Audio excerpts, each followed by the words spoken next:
Marami ang nagtatanong kung bakit hindi nakita si Kim Chiu sa opening ng bagong negosyo ni Paulo Avellino na play space sa Ayala Mall, Vermosa sa Imus, Cavite.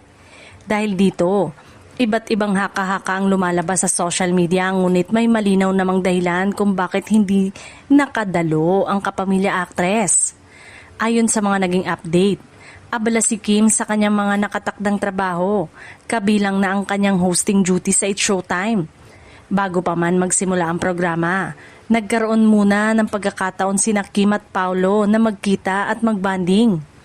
Ibinahagi pa ni Kim sa kanyang social media ang kanyang simpleng coffee date bago siya pumasok sa trabaho. Marami sa kanilang mga tagahanga ang natuwa sa naturang post dahil ipinakita nitong nagkaroon pa rin sila ng oras para sa isa't isa sa kabila ng kani-kanilang abalang schedule. Naniniwala rin ang ilang fans na mas pinili ni Kim na ibigay ang spotlight sa special na araw ni Paulo. Bilang bagong negosyo ng aktor ang ipinagdiriwang, tila hinayaan ng aktres na si Paulo ang maging sentro ng atensyon habang tahimik naman siyang nagpakita ng suporta.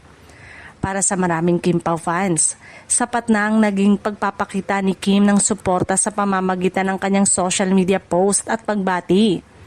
Hindi man siya personal na nakadalo sa event, ramdam pa rin ang kanyang suporta at pagmamalasakit sa tagumpay ng aktor. Sa uli, ipinakita lamang ni Kim Chiu at Paulo Avellino na hindi nasusukat sa pagdalo sa isang event ang tunay na suporta. Sa gitna ng kanilang abalang karera, patuloy pa rin nilang napapanatili ang respeto at suporta sa isa't isa, bagay na lalo pang ikinatuwa ng kanilang mga tagahanga.